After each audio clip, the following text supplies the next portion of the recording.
I don't know where this is going to go. Oh, boy. This hot topic dropping a full week after the fact. Okay. I don't get the Bernie meme. He's just an old man, like a cranky old man sitting with his mittens. It's just a cranky old man. And so he's sitting in other pictures, and it's like... It's just because he's funny, because that's how he was sitting at the inauguration. Like, he didn't give a shit at all. Yeah, but it, like, has enraptured the globe. I don't get the extreme to which it's gone, but... I've laughed at one of them. Okay. Fine. Do you know which one it was? No. Was it the Jason Momoa one? No. It literally pick anything. They're probably. Well, they like, you know that Jason Momoa where he does this with the chair and it like opens the chair while it like opens Bernie sitting. I would have laughed at that. Yeah, that's pretty funny. So the crux of the meme is that it has to involve a chair. I guess. People have just put him sitting around lots of tables. No, I know. I understand how a meme works. No, I don't understand why this one has... This is seriously the only one. Dude, I don't know. It's not my... That's pretty good. Halfway down the stairs is a stair where I sit. That's pretty good. I don't know either. I don't know how memes happen, how they like take off that way. I don't think it's the funniest meme there's ever. It's not even the funniest Bernie meme there's ever been. I much prefer the I'm once again asking you to whatever. That's the one I like.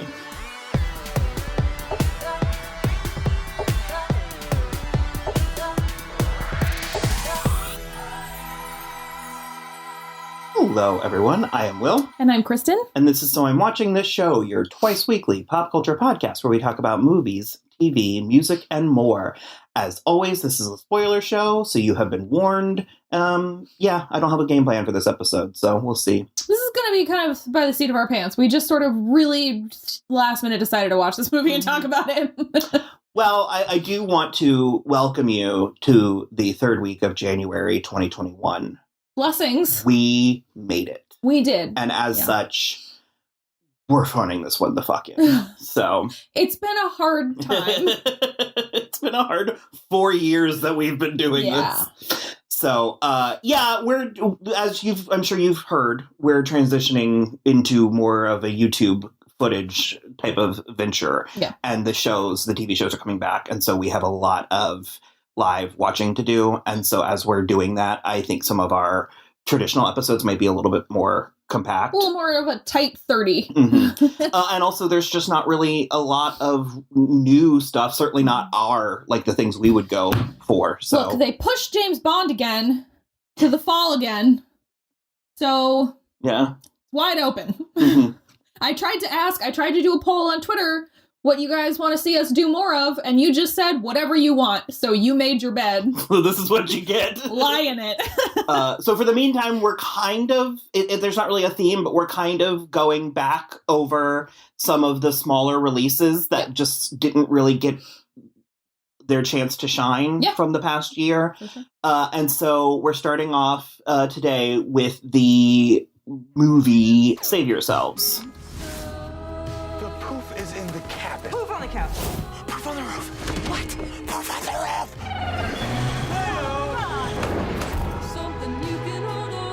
What did Sean Connery say to the hostage who had a beard? I came here to shave you. Are we gonna have to shave ourselves?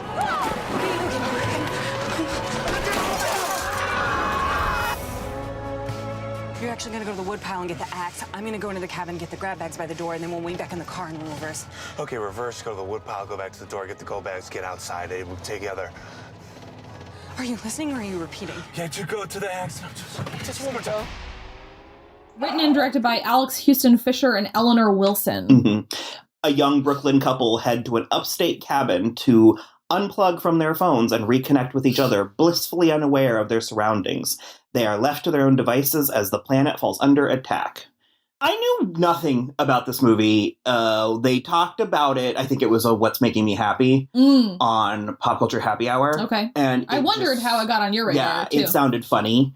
And so I was like, what the fuck? Let's do it. So it's a tiny movie. Yeah.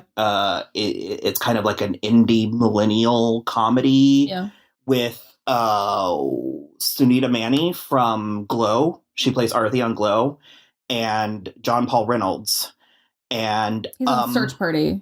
Yes. But we haven't watched that. We should watch it. Everything that I hear about it sounds even funnier than the previous thing. Because apparently now it's a courtroom drama. It's like each season is a theme. Okay. So sort of like Archer in the middle there. Kind of. Yeah. And so like one of the lawyers is like a millennial girl with like millennial speak, but she's good. It sounds very funny. Okay. But so we sat down to watch this, and it was very strange. Where do you want to... I don't really have anything specific to start with other than the fact that I feel like these two and all of their friends would be just a nightmare to hang out with. It walked a line between like relatable, like that's so us, and like hyper skewering. Well, yeah, because it's like... And it wasn't always clear. There were definitely points where I was like, oh my god, haha, because it was, as my husband and I were watching it, he was on his phone and I was on my computer while we were watching it. So it's like, oh my god, yeah, that's a real thing. But then it's like they get into these other conversations and I'm like, God, why are you overthinking every part of your life that way? I will say the thing that rang true is it's the kind of thing about like it's the thing about wokeness is it's very difficult to unwake. Once you notice certain things, it is sort of like a rabbit hole. You can't. It's really like a switch flips, and so sure, we probably would not be having conversations play out exactly the way they do here. But I guarantee you, every single thing they talk about, we would think about it as it was unfurling. Like we would. Well, but it got to the point sustainable where, and like it got to a point though where there is. We can go a little spoiler free for a while, but it got to a point where there was a moment later in the movie and they didn't have a conversation about something that I thought for sure they would have this huge moral dilemma with. Mm-hmm. And I was like, but you didn't do it there? And by that point, I guess it's like, it's building to the climax. You have to but it still was. I was like, you did so many. And I was like, that one's like ripe for commentary and you didn't do it. So it was very efficient. It was pretty small, however, at no point, at least, there's one point that it felt hindered or handicapped by its budget for me. But it was a very interesting take on the story it was telling. And I think I did like it, but I guess getting to spoilers, ultimately, I don't know that I got it. Yeah, I mean, it did sort of end not where I thought it would. So... We already mentioned that they're trying to unplug, which, yes, I totally get that. And then it was actually very funny when they were just sitting there on the on their phones. Yeah. And she just looks over at him like obsessively scrolling, and she just like hucks his phone. Yeah. Uh-huh. She just takes it and tosses it, and he's shot. I think she even just bats it out of his hand. And he looks at her and just goes, "Thank you." Yeah. Uh-huh. And we've all been there. Oh yeah. And so they go on this trip, and as they're leaving, aliens invade. Mm-hmm. The one place where I was really thrown is I did not get the aliens. That's the thing that I meant where I was like the budget constraints. Oh, okay, sure. And in which case I thought it was funny. Yeah, but it didn't follow through. Sure. On the funny, because that part was like a spoof. Yeah. But the rest of it, it felt like it had something it was trying to say. Mm. But by the time it ended, I didn't understand what it was trying to say. What? I'm not 100% sure, but it almost, by the time that it was ending, it actually almost felt like the rapture. No, so they're in the cabin. They're not like religiously, just like it felt like they were taking the good ones. They're in the yeah, but what does that have to do with technology? So they're in the cabin doing this stuff. Aliens invade. These aliens are tribbles, kind of. They're like little Poufe. They call them Poofs, yeah. Which was funny. The Poufe is in the cabin. Poufe on the couch. Poufe on the roof. What? Poufe on the roof. But they had a tongue thingy, and they drank ethanol, mm-hmm. which again, we were told that. We were given the word ethanol before we even really saw an alien. Yeah. And so there was no element of us trying to figure out what it was, what they wanted, what the point was. But there was also this really deliberate element where the Poufes weren't hurting them, but they were hurting everybody else in really graphic ways. Yeah. And so that's where I was confused, because I was like, so is it the technology? Is it because they weren't using technology that they were spared? I don't think so. I sort of think that the technology and the Poufes don't really relate. I think the technology was only a way to get them into this scenario. Like, turning off their technology was just a way to get them out of the city. Okay, but I still want to understand why the Poufes were sparing them until the scene at the end where one of them didn't. Like, they were coming in the house. Yeah. In a way that and that's what I mean, where I kept waiting for something. I kept waiting for a reveal or a moral. Well, and I kept waiting for a moment like from Signs.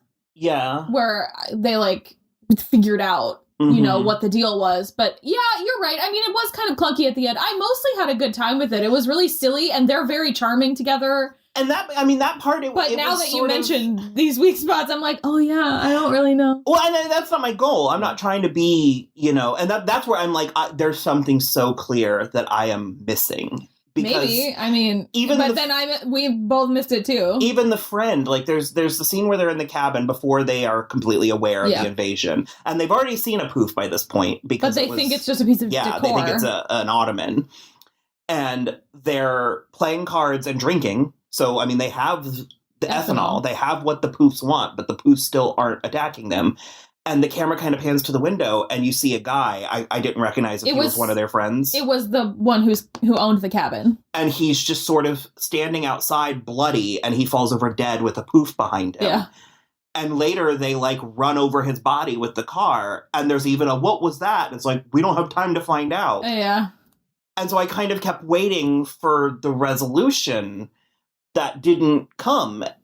I was trying to determine why they were spared. Did it have to do with because they were communicating, and maybe you're right with, like, a rapture thing. Yeah. Because there's a scene where they get into the truck with the diesel, which I assumed, and they meet up with the other people, and it's like a shootout, and the Poufes are immediately just like, yeah. And it was shockingly bloody and visceral for, like, this type for, like, 2 scenes. Yeah. Only. And it wasn't, like, gore. No, but it was like, violent blood, for, like, 2 scenes. Yeah, there were just so many questions I had. Like, who was the woman in the back of the truck? Yeah. Was she with them? No. Like, so did the people not know there was a woman hiding in the back of their truck? I doubt it. I have questions. I mean, if she got in there as they were hurriedly leaving, you know, and they hadn't stopped yet, she was a stowaway, yeah. Because that's the moment where I thought they were going to have another conversation about, like, looting the dead people's truck. And I was like, this is prime for, like, well, they're not using it, they're dead. And it's just like, well, but instead there was a baby in the back of the truck, which is, like, so they take the baby, but an element that I wasn't sure of. The same Poufe that killed those people scans them, and I guess it smelled bad. And well, that's what got them high. I think. And so then they get high and almost lose the baby. Yeah. And then they wake up and find the baby. And then there's a Poufe there that then decides to try to kill him, but his phone's there is something somewhere in here. You're probably right. You're probably right. And I'm determined to find out what it is. It didn't occur to me. I really read it as just, like, a straightforward, and I guess maybe the rapture isn't really straightforward, but it's like they find that thing then in the woods after, and it encases them. But only when they start using their phones. Oh, interesting. They call 911 and then it encases them. Huh. So the technology has something to do with it. Yeah, it must, but then you're right, I don't know what. And so then there comes a scene that honestly was terrifying. I found it terrifying in this movie that is very, you know, relatively mostly lighthearted, funny, mostly silly. But this crystalline thing encases them, and they don't realize it until it's too late. And then they just sort of start floating up. And there's a part, because there's even a helicopter kind of like, boom. And so maybe that's my issue. We say this so frequently, but I genuinely mean it. If this was the first episode of a TV show, I want to know what, like, I want to see New York. I want an episode from the Fox News desk where they're talking about the rats with Charity Bongle or whatever her name is that's hosting the afternoon finance show. Sure. Charity Bongle. I don't know what that was. You're committed to it now. Every time we talk about somebody Famous Fox News News host, Charity we're Bongle. gonna have to say Charity Bongle from now on. Charity Bongle is where it's at. That's our first T-shirt. Charity Bongle is where it's at. I know so frequently answers to questions aren't good. Like, it's not what you want. Yeah. But it's really what I wanted here. And so anyways, they get to a point where it's too high, and that's where I started to freak out. Because I mean, imagine being in a glass orb too high. Yeah. And they can't breathe, but then oxygen comes in. So I'm like, so either they're being saved or they're being preserved. Yeah, that's the thing is, for me, it did leave it a little too open-ended about where they're actually, what is actually happening to them. And because there was dozens. There's a baby. Yeah. Like, there was dozens of these orbs once they got high enough in the atmosphere. Mm-hmm. And I just wanted something, like, for instance, you know, a low-budget sci-fi movie that we kind of liked, Clara, that movie that came out a couple years ago. There was no big sort of, like, the meaning of life answer to it. But the reveal at the end, you kind of had this moment. And like I said, I mean, I ultimately enjoyed most of the experience of watching it. However, it made me feel inadequate. It made me feel like I didn't understand, like I'm stupid. And I did take a couple of issues. Okay. For starters, I totally understand and agree with going off the grid. But you need one form of communication for this very reason. I agree. Here's the thing. I agree with going off the grid, but I think that doesn't mean you have to turn your phone completely off. Also, they were gone for like 4 days, and even if their phone was completely off, they had like full batteries by the end of it. I think, yeah, if your phone's off. Off, it will just stay. I mean, mine will. Because that's kind of what I was expecting to happen, was I was expecting because they were off the grid, that they were in like a little... The pocket. Yeah, like a paradise or something. And I was expecting for stuff to be happening all around them, but it never really affecting them. Oh. And so, because another issue that I really took with it was she was trying to do the self-help stuff. Yeah. And he was like, you got this from the internet. Yeah, I agree with that. It doesn't matter. I mean, so what, are books not allowed either? It's like, it still is information. I agree with that. As she was like trying to do this thing to like help them because they were in like a relationship rut. And he just was like, stop trying to do the list. You got the list off the internet. And I'm like, yeah, the internet is great for stuff like jumping off points for stuff like that. And he just like straight up dove out of the canoe and swam away from her when she was doing it. I did like some of the things that it had to say about, the masculinity and being a millennial. It's like, how would we be able to take care of ourselves in a way that my grandfather still to this day can? His monologue about like not being the right kind of man was actually really good. That was probably one of my favorite parts of the movie because he's almost manic trying to like tell her exactly what he means by all of it. And that part was really great. I liked that a lot because he was like, all my brothers, they know like basic plumbing. I don't know anything about plumbing. I don't know how to be a man. Okay. Like, you know how my dad is really great at man stuff? Like, he can catch a fish and get the hook out of a fish's mouth when it's still wobbling on the ground and then gut it and then feed it to the whole family. My brothers, they picked up on that stuff and they all know basic plumbing. And it's like, I don't know how to get the hook out of a fish's mouth and I don't know anything about plumbing. Jack, you're good at... I'm trying to... And, look, I know that that's all, like, bullshit masculinity and... I never wanted to be that type of guy anyway, so I sort of hid behind this idea of a modern man so I wouldn't have to do that type of guy stuff, but I'm, like, not good at the new stuff either. And he can't chop wood outside. That was so funny. Because it was also kind of a throwaway. He was really channeling, and not in a bad way, like I don't think it was a ripoff, but he was channeling Jason Segel. There was so much Jason Segel that I saw. I see it. It's weird because I am going to be a little bit defensive of the movie. I am going to say that I liked it and that I want more and stuff. But ultimately, I didn't get it. I was like, I think that's fine.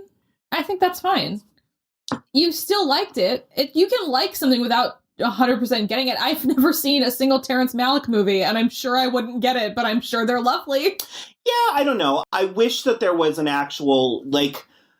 I do wish there was, like... I wish there was a sense of actual resolution. Like, a button on it. Like, one button on it. Because I felt very hopeful at the end that they were being saved for some reason, but then you were like, or are they being preserved? And I was like, oh my god, I don't know. Yeah, well, because I don't know. Like I said, I wanted a moral, and I'm fine with open-ended if the steps along the way didn't feel contradictory. Sure. Because it's like, why did using the technology open up this thing? Yeah. Why weren't I did like his night terrors? Yes. And because he was just like shouting at the stop Poofes. it! Yeah. you go away! Get out! Get out of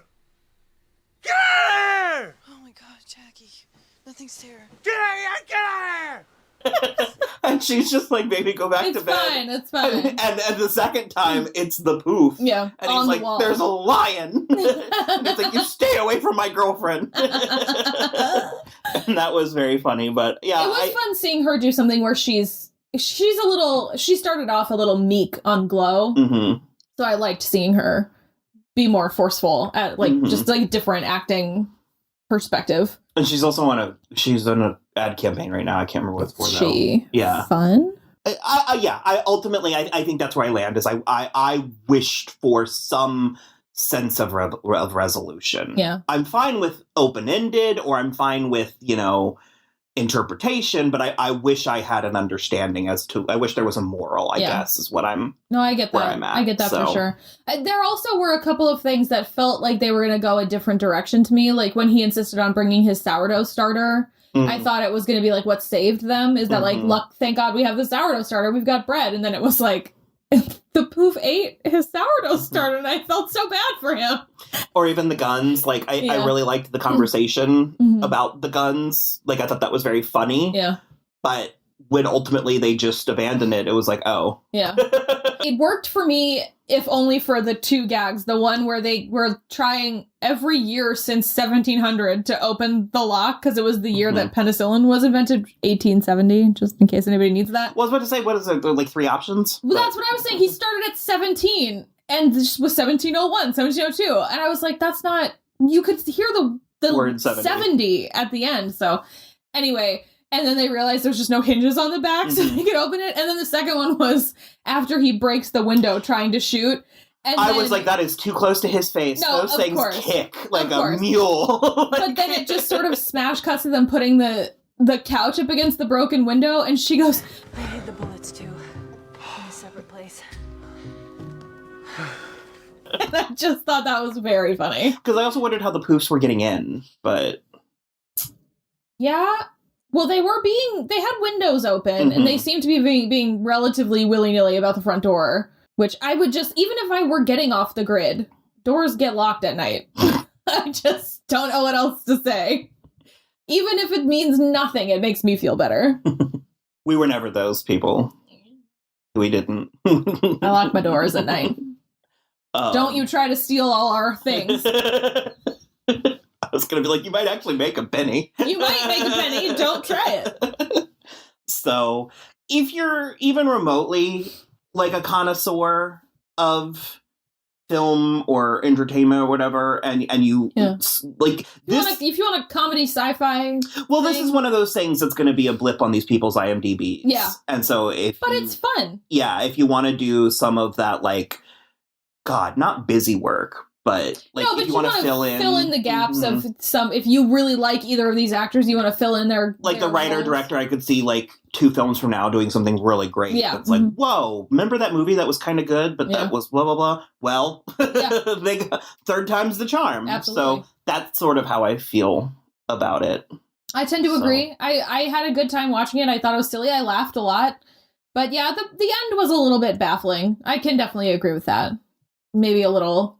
Maybe just not a totally polished script. But I thought it was charming, and it was on Hulu. It was streaming on Hulu. Was Hulu. Yeah. We looked on Amazon, yeah, and Alexa said, I don't know what you're talking about. And I was like, oh, shit. Yeah, so check out Save Yourselves on Hulu if you want. And then otherwise, you can follow us on Twitter @SoI'mWatching or Instagram @SoI'mWatchingThisShow. You can also follow along on our website, soimwatching.com, which links out to everything, including the YouTube, where you can subscribe and like and comment on our videos. Otherwise, just please rate, review, and subscribe on iTunes or wherever you listen. And that's it for us. Bye!